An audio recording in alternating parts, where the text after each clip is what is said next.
yes, and chosen in with a lot of dedication and passion. And pretty much we are very glad with the result, and it pretty much expressed what we wanted to transmit. And one of the things we wanted to communicate with coffee, or with our brand of coffee, is that it's not the typical like, oh, I feel so tired, it's the morning, I'm sleepy, let me have a coffee to start the day, which we know is part of it. But as well, coffee is with us along the day and along the different scenarios, like we're about to start a meeting or a creative process at work for people in the fitness industry, for painters, for everybody, right? So it's kind of coffee is our partner on uplifting whatever is the mood that we are in. It could be chilling and just having, a chat with some friends. So that's what we wanted to transmit with the brand, and that's everything we work on to create this one. And that's something that we still want to do. We want to target a wide range of ages. We didn't want to just target like, you wake up in the morning, you smell coffee and, you have a cup and then, it's just like your typical, Folgers commercial, we didn't want that. We wanted the opposite. We wanted to bring an experience, right? Not only for us, but what kind of experience does it bring you? Like, you're an artist and you're about to paint a masterpiece, right? And you're having some coffee, or, you're going to go rollerblade and you're going to go, and you're going to have some coffee before you do it in the afternoon, things like that. So we wanted to have uplifting experiences and, not just, like I said, not just your typical getting up in the morning and just having your coffee. Like everyone can drink coffee, no matter what you're doing. You want to play some music, you want to get on the guitar, you want to play some drums, you want to read a book, anything. So yeah, that's what we want our brand to mean to everybody. And this was literally from the ground up. Like I said earlier, from ground zero. It's been a very interesting process learning everything and, working with our branding agent and just how all that stuff works, from the logo to marketing to having a company. And again, just what was important. A lot of the questions were why, why do we want this or why do we want that? What is it? Do we feel? It's not just creating a logo and there you go, you're off with it. No, it's a whole process, and it's been very, very enjoyable, and we've learned so much. That's awesome because, yeah, like you said, coffee is, obviously synonymous with first thing in the morning or breakfast, but it's not the only time people drink coffee. Obviously, that's why coffee shops are open all day. Coffee is so great with desserts after dinner, or, just catching up with someone you haven't seen in a long time, or, like you said, just something to kind of help you get that little extra bit of motivation or energy or whatever you need throughout the day. And I mean, whether it be fully loaded coffee or decaf, people are still drinking it, morning through night. And then, you also have people that do work nighttime. So their first thing in the morning could be 6 or 7 p.m. to them, but, for everybody else, it's the way they're winding down. So, I mean, I love that. I mean, coffee also is such a communal thing that is, obviously within the coffee shops, but at people's homes or out at an event or anywhere like that. Like, coffee is a universal bridge to connect people. Yes, absolutely. And for me, every time it literally creates an experience for me every single time. I associate coffee with comfort and, the security and just happiness, like I really love coffee. And, unfortunately there's companies out there that have their product where they're trying to basically steer people away from coffee, and coffee is not bad for you at all. There, whatever that misconception that people have, I don't know where it comes from, but It's not. And, everybody has their own personal reasons of why they love coffee, for the coffee lovers. And I think that's wonderful. That's their experience. Everybody has their own experience with it, and for me, it's a necessity, every day. Yeah. For both of us. Yeah. we have coffee running, that pot goes, every day. We have our coffee room. We have a coffee room. Yeah. That's kind of now a coffee storage room, but it's still our coffee room. We have everything you can think of, from the drip machine, 2 drip machines. We have a French press, mocha pot, Chemex, K-cup machine. I mean, you name it. We can make the coffee however you want. You've got your own coffee shop inside your own house.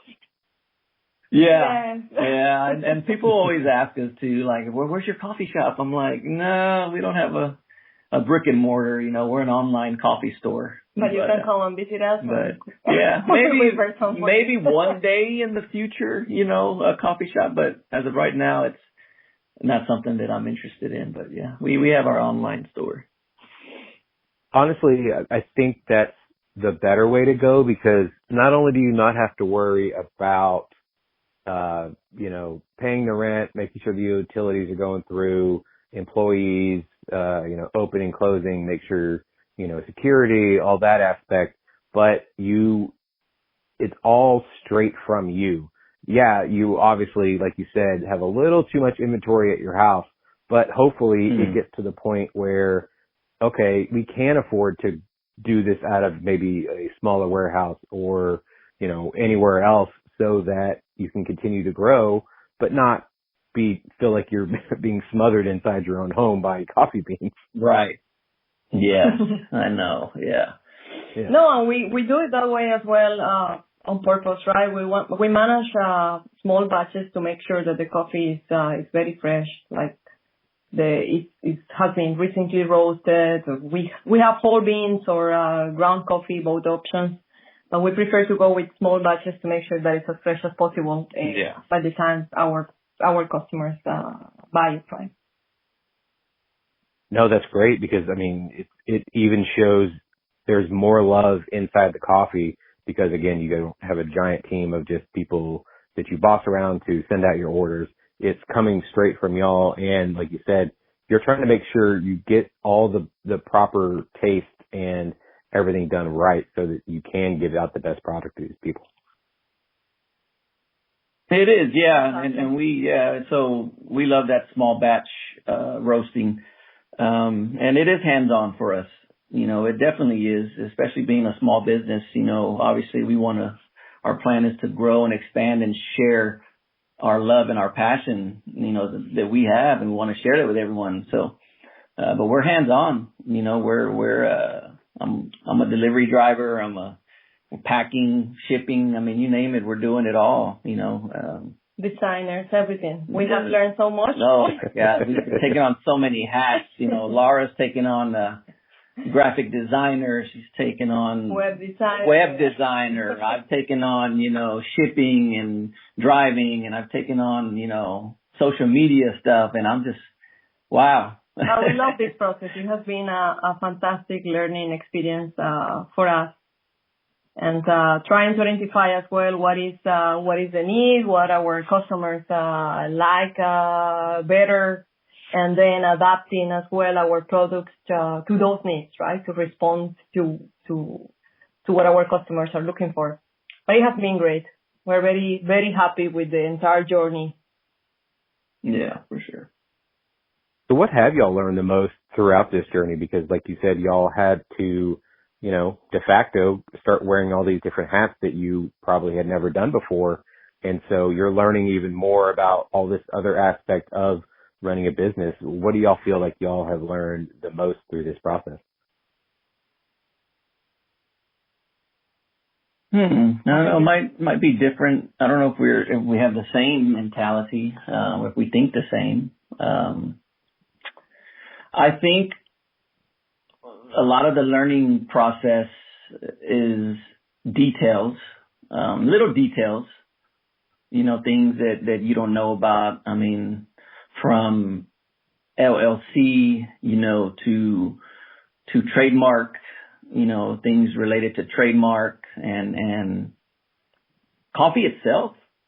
Like I said, I've been a coffee drinker for so many years, but once you get behind the curtain and you get into everything from, grinding, roasting, imports, everything, it's just so much to learn. It's just the little details that I think is what we've learned the most.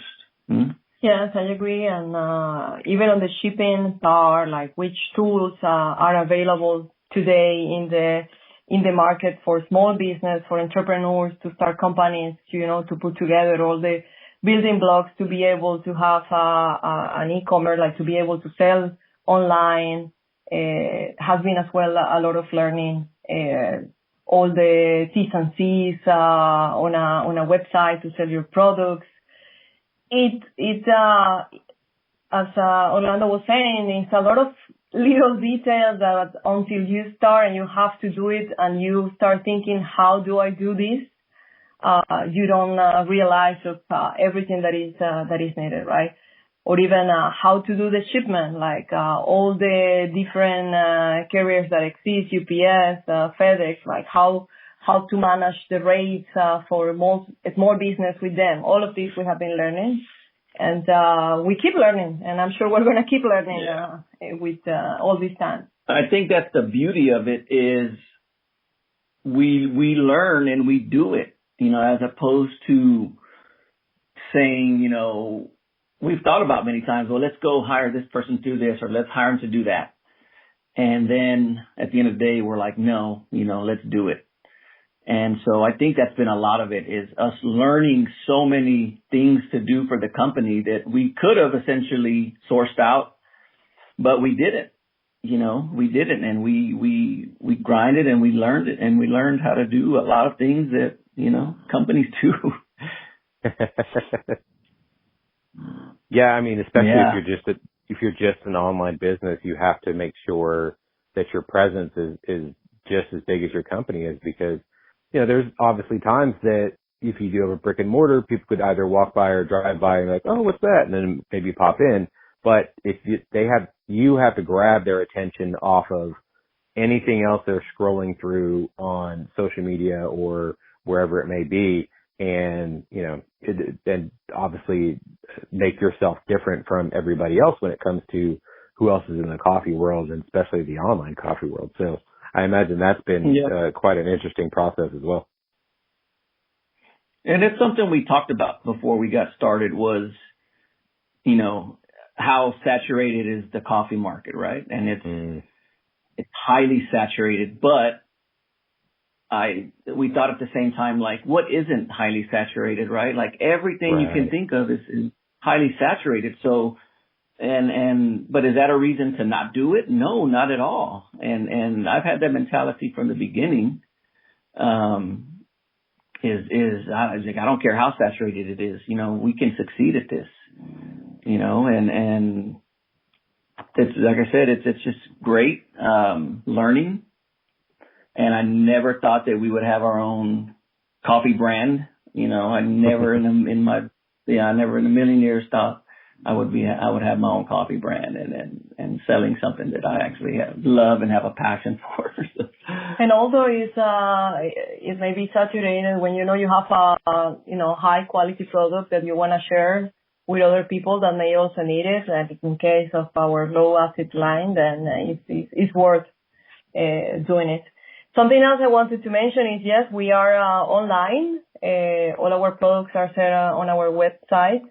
However, we also participate in events like pop-up events, type of like farmers market. We do a lot of vendor, We're trying to do vendor events, markets, holiday markets, farmers markets.